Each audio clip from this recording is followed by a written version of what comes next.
Olha só, aqui a gente vai fazer uma comparação, né, entre a aula teórica, que a gente viu relações numéricas, e aqui eu vou mostrar para vocês, tá, uma placa de cobre, e a gente vai calcular a massa dessa placa nessa balança, que é uma balança de precisão, e a partir da massa de cobre, eu vou fazer uma relação com o número de mols, tá, e o número de átomos de cobre nessa placa.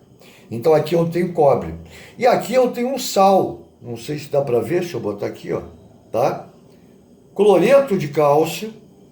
Esse sal também vou pesar e a gente vai fazer uma comparação com a massa do sal em relação à quantidade de mol que essa massa contém e a quantidade de moléculas, porque aqui é um sal, cloreto de cálcio, CaCl2, que existe. Só um problema. Para o vídeo não ficar muito grande, primeiro a gente vai fazer com cobre, número de mols e número de átomos de cobre na massa da placa.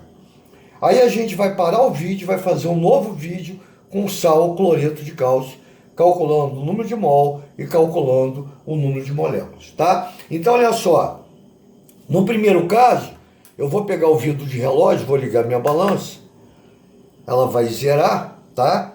Vou pesar esse vidro de relógio, 43,5, e vou tarar. Tá vendo? Voltou ao zero. Isso quer dizer que o vidro de relógio não tem peso nenhum nessa balança.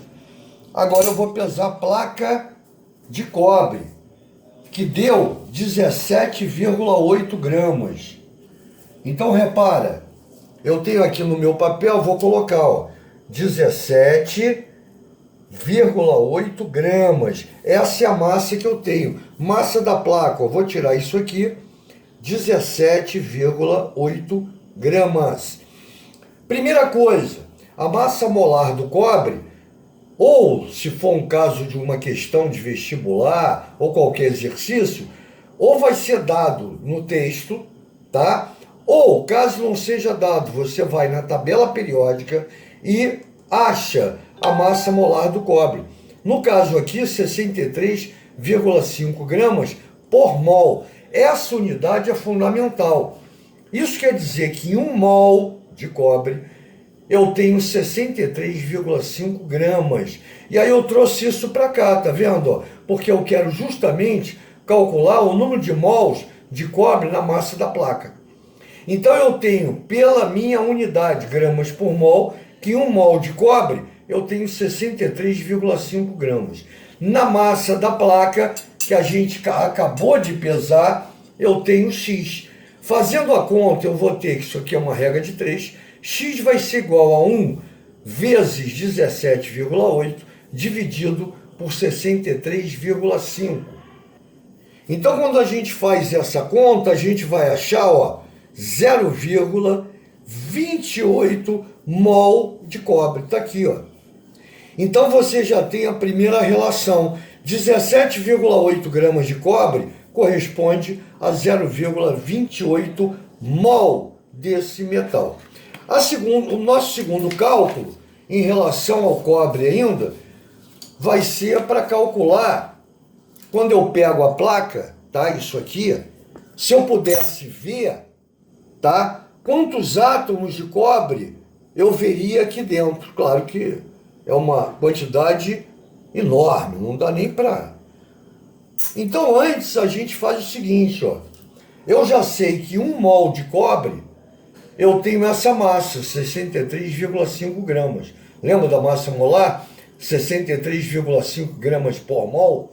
E essa massa não é a massa referente a um único átomo de cobre, e sim a 6,02 vezes 10 elevado a 23 átomos de cobre, ou seja, 602 sextilhões de átomos de cobre. Lembra, ó, milhão, bilhão, trilhão, quatrilhão, pentilhão, sextilhão. É muito lhão, né, gente boa? Então eu fiz a relação aqui. O mol, em termos de massa em gramas, aí eu mato também isso aqui e coloco 17,8 gramas, que é a massa da nossa placa. Esse é meu cabeçalho, lá de cima. 63,5 gramas corresponde a 602 vezes 10 a 23, ou seja, nessa massa correspondente ao mol, eu tenho 602 sextilhões de átomos de cobre. Na massa da placa, gramas embaixo de gramas, tá? Eu vou ter Y. E aí eu vou fazer o cálculo como? Y vai ser igual a 17,8 vezes 6,02 vezes 10 a 23, dividido por 63,5. Foi. Então a gente tem aqui, ó, 1,91 vezes 10 a 23 átomos de cobre. Então, em 1 mol eu tenho 602. Em 17,8, ou seja, 63,5 gramas, que corresponde ao mol, eu tenho essa quantidade de átomos. Na massa da placa que a gente pesou na balança, 17,8, eu tenho 1,91 vezes 10 a 23, o que corresponde a 191 sextilhões de átomos de cobre. Tranquilo, gente boa? Então essa primeira parte a gente falou só sobre o cobre, sobre um elemento químico. No próximo vídeo a gente vai falar sobre uma substância, cloreto de cálcio. Valeu? Até lá!